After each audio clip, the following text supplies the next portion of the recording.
Hello everyone, my name is Bradley. I have a Brad taste in music, and today I'm going to be ranking your requests. I'm live streaming right now on YouTube. Oh, there's one right there. People are paying to have the requests sent in, and I'm going to listen to your songs, and I'm going to be ranking them from worst to best. I will be giving my opinion on each request. The only rule is that if something is like super short, I'm probably not going to rank it, but besides that, anything is fair game. And yeah, we're just gonna have a fun time. So, let's get started with the very first song. Sarah Will sends in, "Since I Left You." Ayo, Brad, finally have some money to give to you. Thank you. This song is up there with my favorites of all time. Album this is off uses 3,500 samples. How do you even find them? Okay, that's insane. And just by this song alone, you can tell. It's such a wonderful and kaleidoscopic journey. Some of the best sampling ever. Spicy.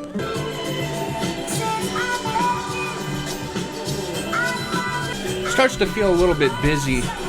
It sounds like a lot of things are stacked on top of each other. It's not just me, right? It sounds like something comes in and then something else sounds like it's stacked right on top of it. It's not really blending together very nicely. And it also sounds a little off key. Is that just me?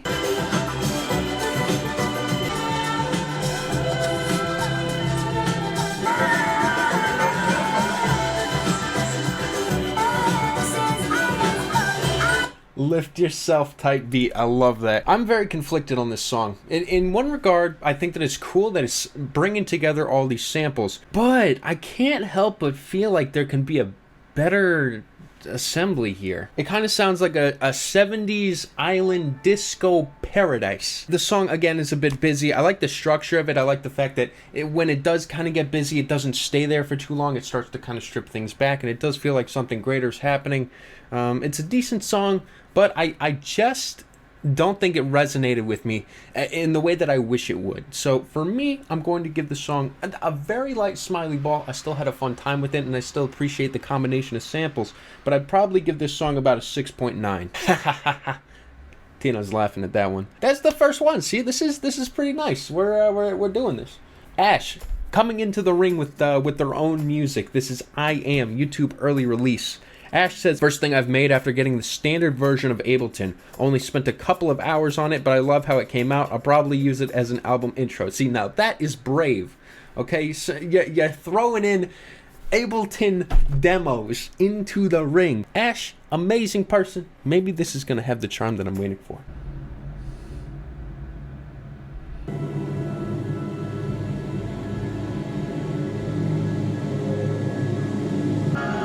This is a perfect visual representation of what this feels like. It's like a mirror in a mansion. The car's on fire. Ooh, synths, this part.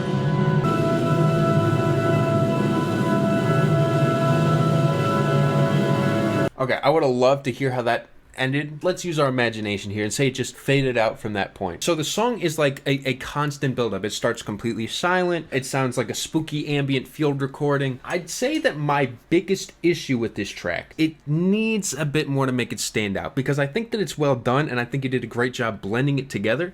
It sounds like very cinematic. Like I could really imagine a spooky mansion. I feel like I can visualize this song nicely. There's just something missing from keeping me from saying like, oh yeah, I'm going to remember that track. I feel like that track left a really big impact on me. It just seems like a simple, elevating spook track. I like it. I kind of like it better than the last song. Mostly because I like the way that it really ascended at the end there. I think that really pushed it over the edge for me, because everything really came together there. It started sounding crisp, like it was a satisfying drum. I'm giving this song a 7.5. Next track, Sarah Will sends in Sam Geletry, Assumptions. Here's another track for you. I requested you guys stuff before, and I remember you liking it. One of the grooviest tracks of 2021. All right, Sarah, here we go.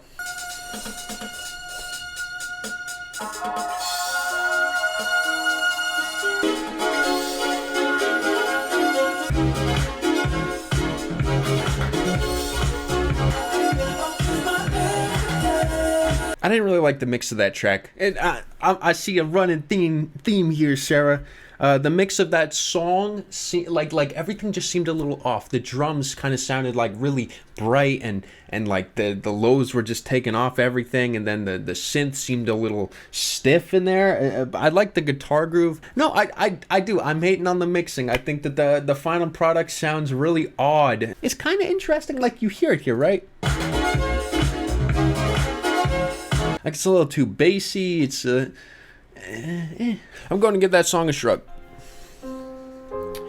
Cause it's an okay little dance track. It's got a nice little groove to it, but I thought the mixing just sounded weird, and it was hard to. It didn't really stick with me either. It just was like it was an okay groove track. I'll give it a 5.9. Also, what the fuck is this art? Good God. Next song, Sieste Lucky the Ways from Coin Locker Kids. Let's see what this is.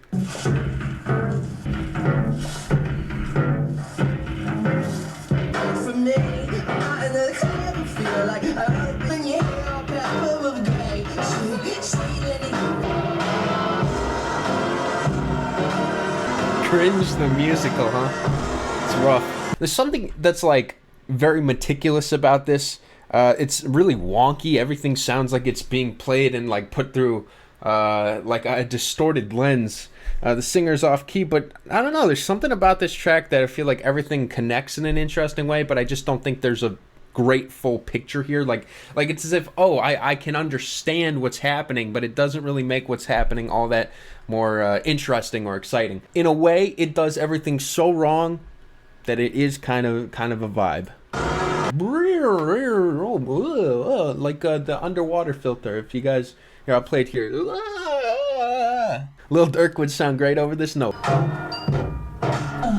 Sounds like John Bellion right here, dude. Yeah. For the context of the album, after this track, you hear a cassette player ejecting, and you hear this artist exclaim how it sucks. So there you go. That's all you need to hear. I think it's terrible, but it's still shrug-worthy because I kind of see what it's going for. And because it's interesting, you know, it's got that, it's satisfying in a way. It's bad. I don't really see a bigger picture with it. It's kind of trashy, but it's satisfying. I'm going to give it a 3.9.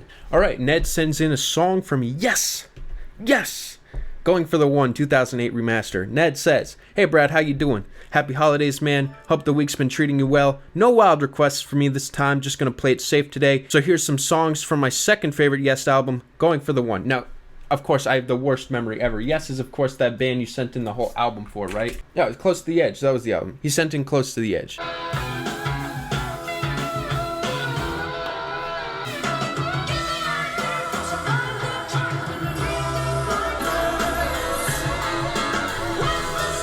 Sounds like if Dua Lipa made country music. What the fuck? So this is very well done. It sounds a little bit dated, but I will say that this, I feel like, isn't resonating with me like I feel like it should. It's not hitting me like I feel like it should. This is just not something that's pulling me in.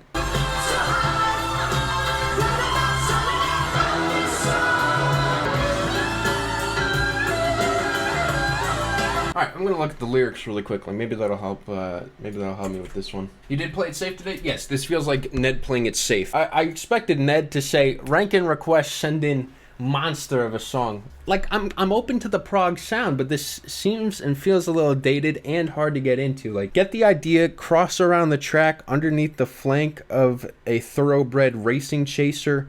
Get the feel as the rhythm flows. Would you like to go and shoot the mountain masses? Even the most impressive parts aren't doing it for me.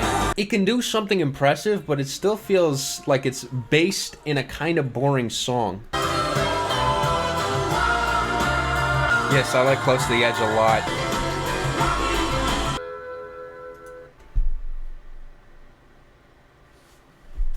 It felt like the entire time the track was going, it was like ascending.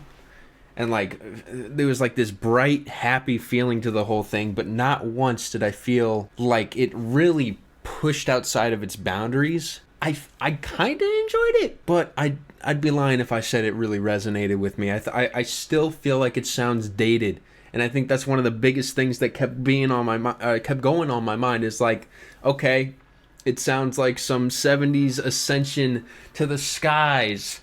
But it didn't really have that timeless feeling that Close to the Edge had that really sold me on that. I honestly was not super crazy about this. Well, that's the thing, though, is like it did a lot of stuff. Had a lot of solos, had just a lot of crazy stuff, but nothing really stuck through and resonated with me. So I'm going to have to give it a shrug. I'm going to give this one 6.0. I enjoyed it. I thought it was okay in the background, but I honestly it didn't connect with me, and I think that was a very important step to this process. See, what's funny about the ranking of this is, like, by the time it's like I'm putting together all of these all the songs at the very end, I'm going to forget about like 70% of these. That's the thing, though, is like I'm listening to a lot of music and there's a lot of stuff that will leave zero impression on me, and by the end of it I'm going to be like, carefully planned. Just for example, carefully planned, this song, and then I'll draw a blank and I'll just have to go off of my notes that I have. Chuckus Cookie says, "Yo, what up? It's me again, Cookie the Cookster. Hope you all enjoy this. I certainly do. All right, let's give it a shot." All right, good riff.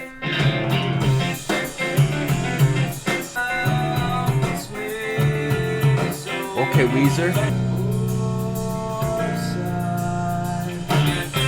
See, this is one of those songs that does a lot of really impressive jumping jacks, but I'm still missing the bigger picture here.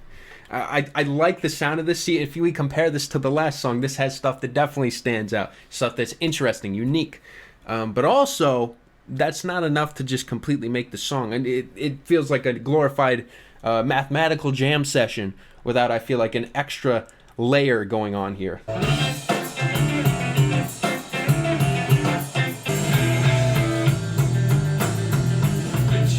Another math rock band that stayed together for like 40 years.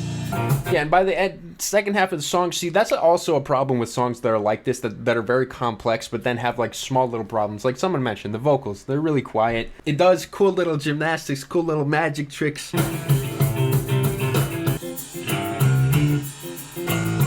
Mission Impossible. All right, it's getting quiet. 1, 2, 3, 4.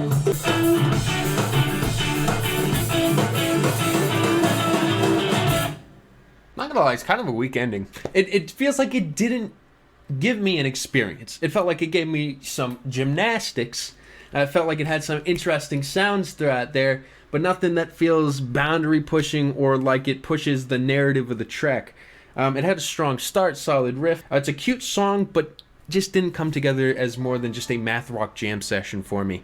I'm actually going to end up giving this a shrug. I'm going to give it a 6.2. Again, I'm kind of easily amused, and I feel like a complicated song like that isn't going to be bad for me, as it still managed to entertain me enough, but it didn't do enough. It did what I think it thought was enough. Next song, Crossroad Fallen. Rasha Justice says, "Love your content, man. Started binging after seeing your Caretaker video. Congratulations on all your success and growth." We're not done yet. All right, we're talking world domination. Thank you so much, by the way. This is a huge request. Is this your song, or is... Yes, it appears so. This is your song. All right, you're throwing your music into the ring. Let's see if it stands with the Titans. The best song so far is actually from someone who sent in their own music. Evil runs our past. We all know it. Crash, don't go too fast. Evil runs our past. We all know it. Hey, told me my potential was the brightest. Came a long way from DSI's without silence. Only spoke to... This sounds like baby Little Tyke's bass in the background. Like, it doesn't even match with, like, there's no tail to it, just boom, boom, boom, boom, boom. I also think that this chorus, it's very epic, but there's just a disconnect between it and the beat. It feels still kind of very amateurish. It's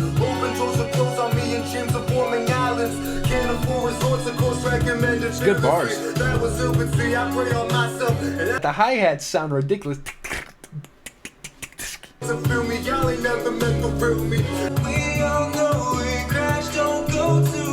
Okay, I think that this is not unsalvageable, but I find this beat to be a terrible match with this song. Like, this beat is terrible. It needs to be scrapped and started from the beginning. It needs some strings.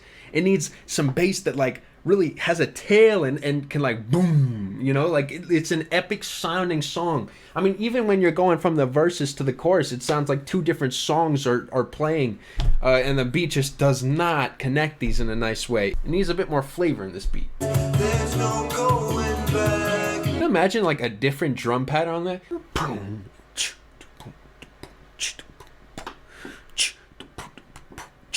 It's my graduation, I ain't get no invitation. What did I get? For my kids, The rapping's so good, the beat does it a disservice.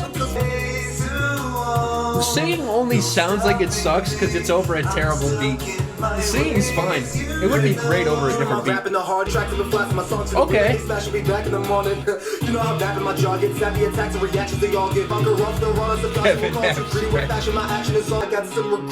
What is thing you've ever witnessed? You've not seen. I've gotten better at dancing. Okay, I'm just saying.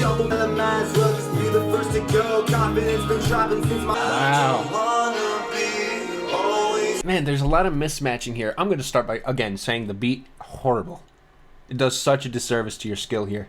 I'd say that the only time it feels like it matches and mixes well was when you were doing that faster flow, where that shit, I mean, you got me hypnotized. You were doing amazing. But the hook over these beats, every single time, the beat sounds like plastic and dull and uninteresting. It actually is like a distraction in the worst way possible, with some really awkward bass notes being played that are just so boom, boom, boom, boom, boom, boom, boom, boom, boom.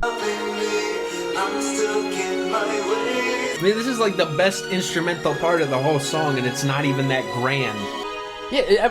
Yeah, exactly. It's all super cinematic, or I'm sorry, synthetic. It does sound really cheap. All right, I'm going to give that a shrug. Now, if it was just if we were talking about your talent as a rapper, that would be a smiling ball, and I would say there's no question about it. I would love to hear you over a beat that doesn't suck this much ass. I really thought that this beat was a huge disservice to your talent. Yeah, your rapping was great. I thought your singing was fine. I think over a different beat, it would sound completely natural. But literally, this beat butchered the song. It actually sounded so out of place, and like it was like fighting you every single step of the way. I expect a higher level production from the shit that you were bringing on this track. Thank you for sending that in. I'm going to give the song a 5.8. Saint Meza with Jungle. This is sent in by T. Greeny. Let's give this a shot.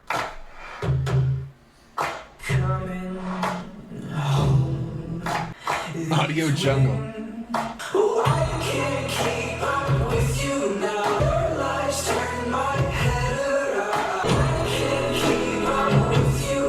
It's like while I'm trying to figure out this song, there's like the tiny details that give me all the context clues I need. Listen to the way that this beat just like it's like boom, dun, dun, boom, whoop.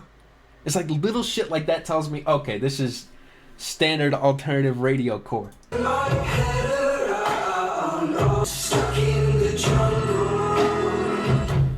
It's literally dubstep. Whoop, whoop, whoop, whoop, whoop. What is the mixing right here?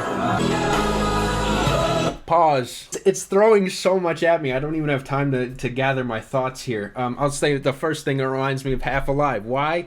Really large sounds to distract you from the fact that the performance itself is really not that big.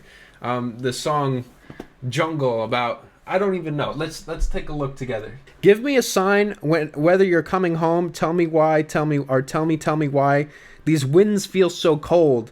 Oh, I can't keep up with you now. Your lies turn my head around. Oh, it's a jungle. Oh, I can't keep with you now. My head's stuck in the clouds. It's stuck in a jungle. So, in other words, also it sounds nothing like a jungle. Yeah, you're right. It's the desert. I didn't even see that. It's the desert. Here we go. Here's the predictable bridge. Hey there, Delilah, which is like the New York City.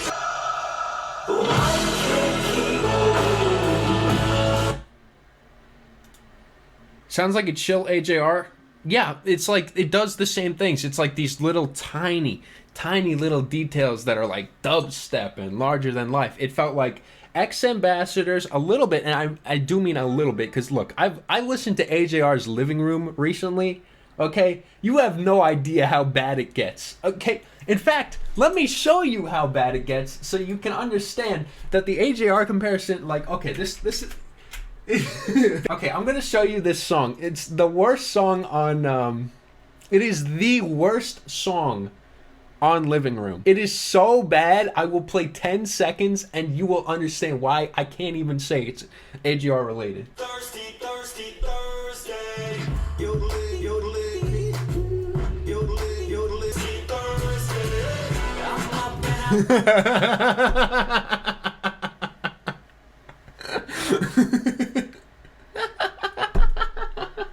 Hey, it's pretty good.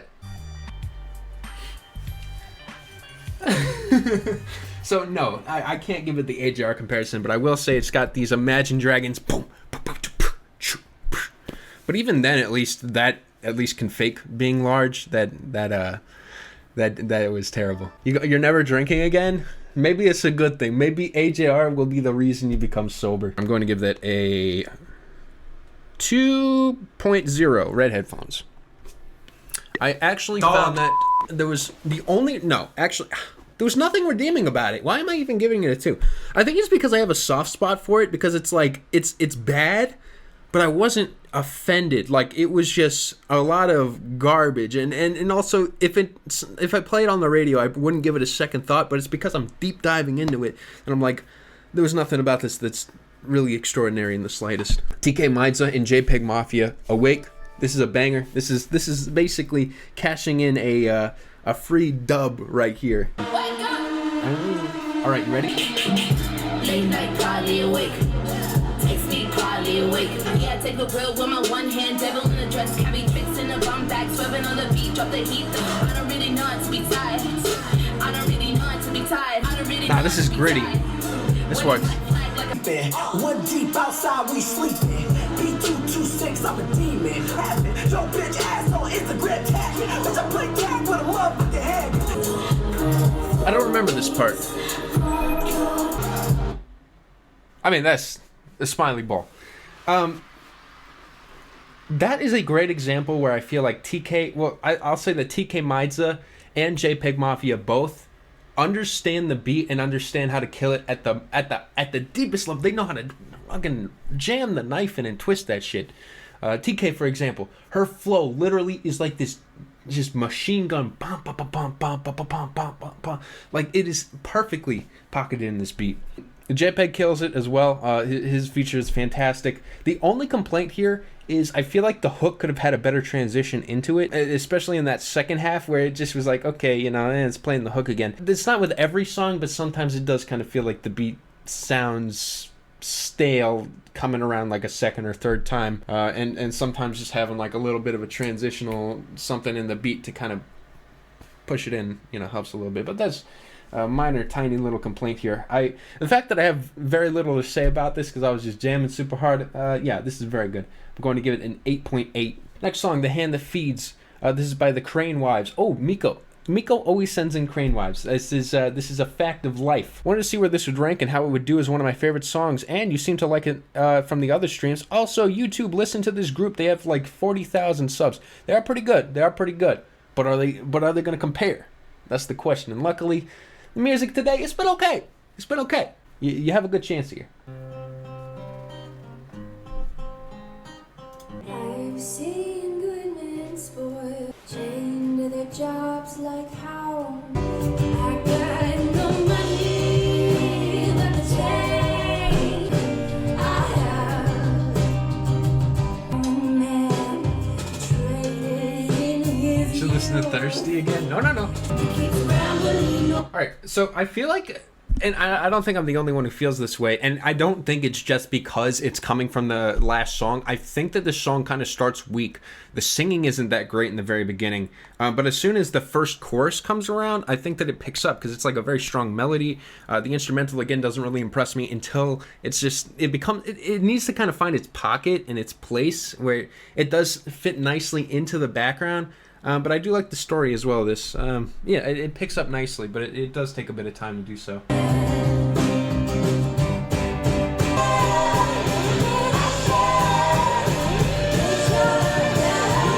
No money at the change. Oh, that ending though too. It's very strong. So this song, I like it. I'm going to overall give it a smiley ball, but I do think that and again, I feel like this was the first time that I heard it. I might have overlooked some things. But again, the beginning's kind of weak. I feel like this song actually has like moments where it really flourishes, and then it has moments where it sounds amateurish, like it's kind of playing it safe, almost like it has these spots of brilliance that kind of push through. And again, I think the story of this song is really nice, and I think that doesn't really change throughout it, but I feel like the storytelling elements sometimes come off a little predictable. I think the louder pickup in the second half of the track sounds a bit sloppy. It just like feels like a lot of stuff being kind of thrown together, and but then it picks up really nice here, or actually picks up amazingly at the end, where it's got that watery guitar pocketing with the singing. Again, I think that there are moments in this track that feel like they exceed expectations tenfold, but then there are times where I'm like, this definitely could have used a bit more polish. I'm going to give the song overall a 7.8. Miko sends in Thirsty by AJR, by the way. I just saw that. He sent in, so anyone who's curious about that song, you're going to get to hear an extended version of it. This is Reptilia by The Strokes, sent in by Ivan Knight. Ivan says, hey man, I've been getting back into rediscovering songs from Guitar Hero. I love this song, every riff is amazing, and I like that it's not overproduced and not too layered. I wish modern rock music wasn't so programmed and layered. Warrior coming out December 30th. That's very soon, Ivan. That's very soon. Congratulations on the release.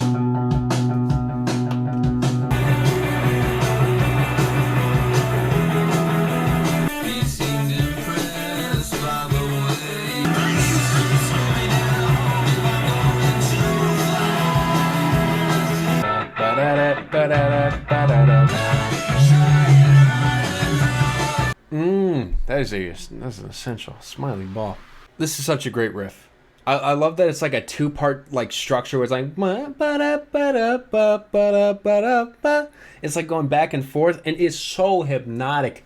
The mixing, perfect. It's so like the drums are pummeling, they're loud, they're in your face. I feel completely sucked into this track. It's a journey. Julian Casablanca he's given his heart to this song. I just think that this song does everything right. This song for me is a 9.1, a current front runner. It's a little bit of cheating because I know they probably already knew I like the song. Ivan definitely knew, but regardless, it doesn't stop it from being an incredible track. Cheating or not, that song, it takes you places. Really, truly does. Yo, a soldier, he asked me for my autograph, and I asked for his autograph in them. Bruzy says, hey Brad, I'm a new fan. I've been binging your content. The song was supposed to be on Marshall Mathers LP 2, but the sample couldn't get cleared, which is a shame because I think it's one of my favorites on the album. All right, let's give it a shot. Please be the day he gave me that shot when I was just about to quit, so not see him with me would be a shot in it. And don't mind me when I remind you of the flow you won't find anywhere when it points me. Hey, look, I grew up on Eminem, okay? This was a good album cycle. This was a good album. This is a good cut. And look, this is coming from someone who's grown off of Eminem. This is coming from a pretty good era. Look, I'm very familiar. Oh, Black Dresses. I'm very familiar with Eminem, okay? Almost too much so. And so I can tell, good from bad. And yes, everything he does is corny to some degree, but this is such an incredible flow. This is him at the top of his game in terms of his penmanship. In terms of just the flow, sure, it's got corny bars in it, but this is that era of Eminem where he could be corny and it would still be listenable and decent. And I will fight you on that, okay? I like it. I think that it's a good subtle beat. Kind of sounds a little dated though. It sounds like, him doing his best, not like him rapping over a long lost Nas demo. But I think it's okay. I'm going to give it a smiley ball. I'm going to give it a 7.0. Hey, again, I got a little bit of Eminem bias. But I will defend this track. Next song is a song sent in from the one, the only Corey Feldman. This is a song called Heaven off of the Black Dresses album that I've been meaning to listen to. Let's give it a shot.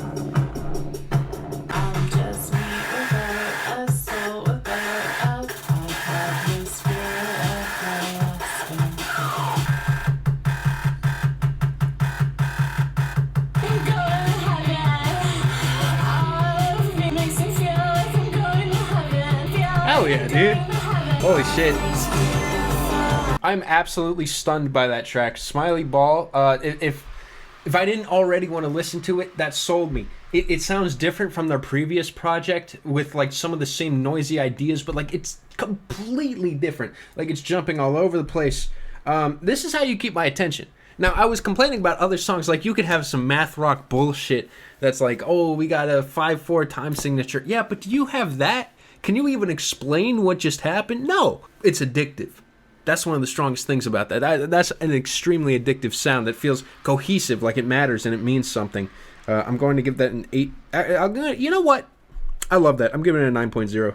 That's my shit right there. Yo, Brad, remember to play my song? Oh, yeah. Okay, so before we get into this 10-minute song, I'm going to play Cookie's request, just so that I don't forget. All right, so this is Cookie's request first before we do this. Look at this shit. This is so broken.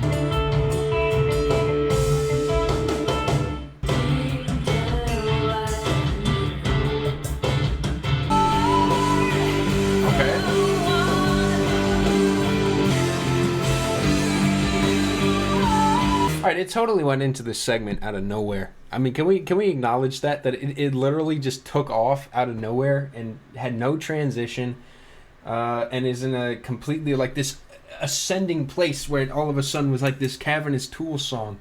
I really don't like this switch. I think that it was doing a better job copying Tool than here.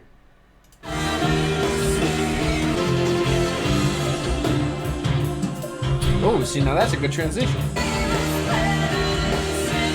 Singing here is not great, not in this segment. It sounds like it's taking Tool, it's almost as if it gives up and goes into this ascending rock segment that doesn't connect it in any sort of way. Has anyone ever gotten mad that you didn't like the request? I think one time, and I've been doing this for so long. When are you gonna react to more Radiohead? What, did this song remind you of Radiohead too? It honestly felt like a waste of time. I don't know what makes this band stand out. Get it? It's less ambitious and cohesive than Tool. It feels, when it's mathematic, it's predictable and doesn't do anything that really pushes outside the boundaries. Something throughout the entire track just felt off. I think that there's a ton of talent, but just barely any direction, and I'm going to give it a shrug. I don't know. I feel I can't even make up anything right now. It's song's called Odd Trip, but it felt like if you've been on a lot of trips, it feels a little bit less odd, I guess. I'd give it a 5.7. I know it's harsh, but I gotta knock off a lot of points for the fact that there was not a single time there where I felt like I was listening to an original piece of music. All right, next we're getting to this huge request. Huge. This is, of course, Saltine Crackers, Bury the Light. Let's go.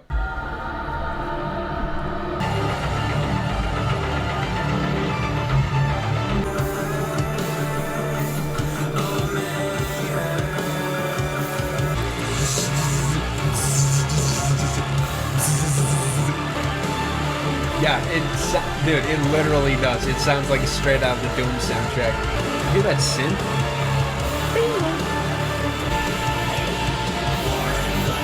I think I'd respect this song so much more if it was not like the most compressed song of all time.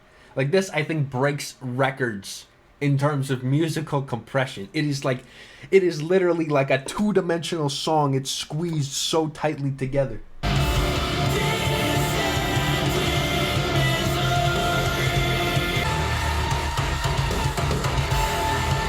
See, we are a third of the way done with this song. The problem with songs being this compressed is I can't expect anything to surprise me anymore because it's already blown up in my face. I think that the singer sounds like he's the lead singer of a compressed twink rock band. This song has the world's largest frame with a picture. Like imagine this. Imagine you take a 340 by 340 JPEG and then like make the world's largest frame and then just expand it out. It's huge, but it's so blurry. It's so large that it loses detail. What do I know about twink rock? What are you talking about? I used to be in a twink rock band. It's the world's longest chorus. Someone made a joke that if the song's bad, I should deduct a point for every minute past 5 minutes. Look, I'm not going to do that. But also on top of that, you got to know that this is like on the short side. There are bands that do shit like this for like 13 minutes that don't even try. It's just pure compression like for 13 minutes straight. It's not fake edgy. It's video game battle music. Fake edgy would be like talking about high school. This is like marching onto the battlefield. It's longer than the war between France and England. I don't even know what the fuck that war was. Damn. See, people are saying, oh, that song was 3 minutes. It would have been great. Do you really believe that? If you didn't like that song for 30 seconds, do you really think that if it was 3 minutes and 30 seconds, you'd like it better than 10 minutes? It reminds me of the Doom soundtrack. And as much as I'd like to say the Doom soundtrack is better, it's heavier. It's almost as compressed as this. This song was taken to the biggest scale possible. It was like, we need the most epic song that ever has existed to man, and I think that it is so focused on being a large, compressed, like epic rock song that it loses the impact from nearly the very beginning to the very end. So it's hard to say, oh my god, it's a failure of a song, because it's good background music. If I was playing a game over it, I probably wouldn't think twice about it. But it does just sound like a very compressed metalcore song outside of the context of the game. I will give this song a shrug. I will give this song a 5.0 exactly, because I thought that it was decent background music. Even though it's extremely compressed, even though it's loud and over the top, it sounds okay in the background. It really does. It's inoffensive. It serves its purpose. That's about it. That's about what I got. Okay, and now we're going to rank the songs that we currently have from worst to best. Ladies and gentlemen, I have my top 15, or this was the 15 that I believe we listened to, or at least that I ranked. At number 15 was Saint Meza. This song was sent in by T. Greeny. This is the song that sounded like Imagine Dragons with like AJR influence and sounded like some really cheap alternative radio crap. I found this song to be really ridiculous, and at times I struggled to even talk about the song because I was so stunned with many of these terrible, terrible ideas on this track. Sieste, La Key, The Ways, The Coin from the Locker. This one was a very warped, weird song. It had an ugly cover with like a bleeding mouth. The song was really compressed.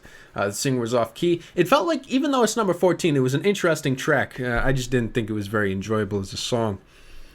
Bury the Light, Virgil. This is the one we just listened to. This was the 10-minute track. It reminds me of the Doom soundtrack. It kind of sounds like dubstep rock.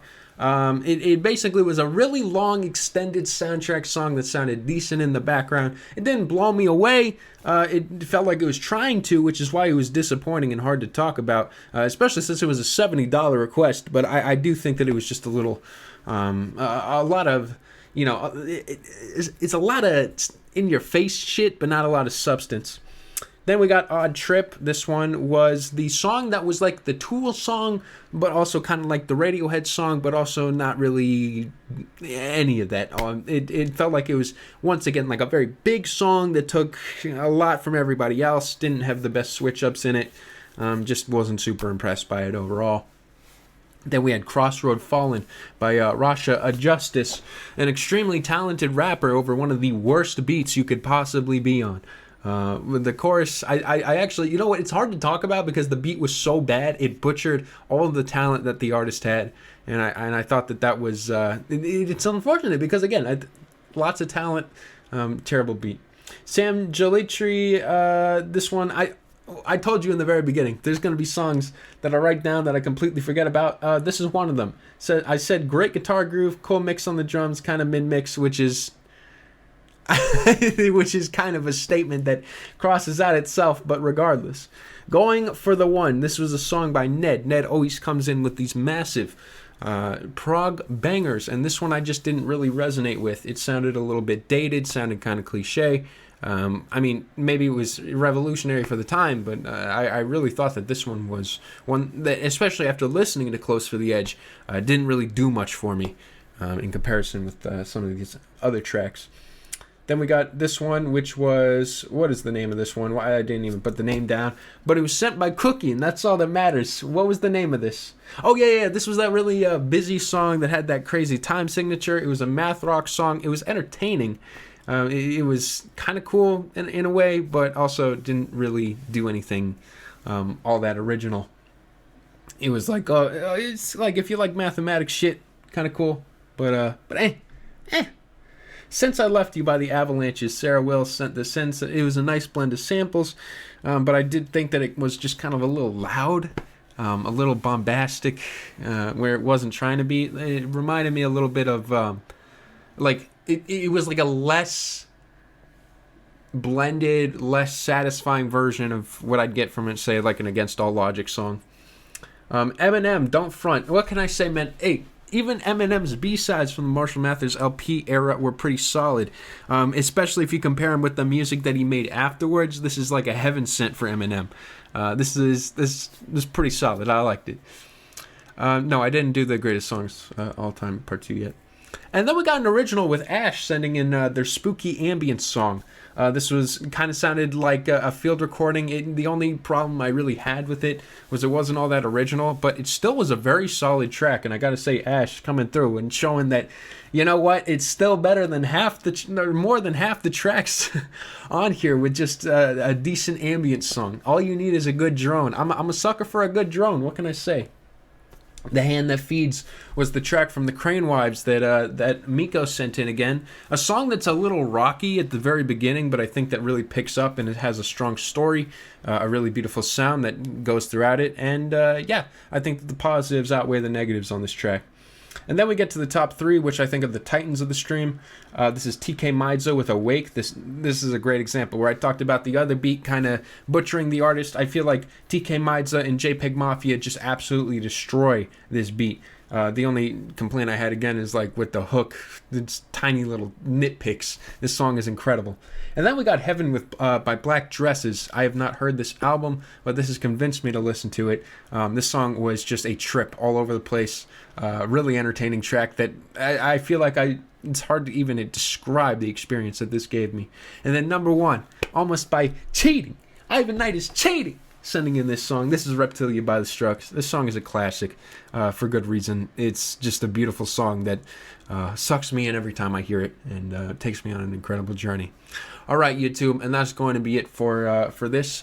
This is me reacting to and ranking your guys' request. If you like this video and you want to have a request on a video like this, then you got to show up to the streams. Okay, turn on notifications. I do streams all the time, usually around like 2 o'clock. Mountain time or whatever. But yeah, that's going to be it. Thank you everyone for watching and have a great rest of your day. Peace out.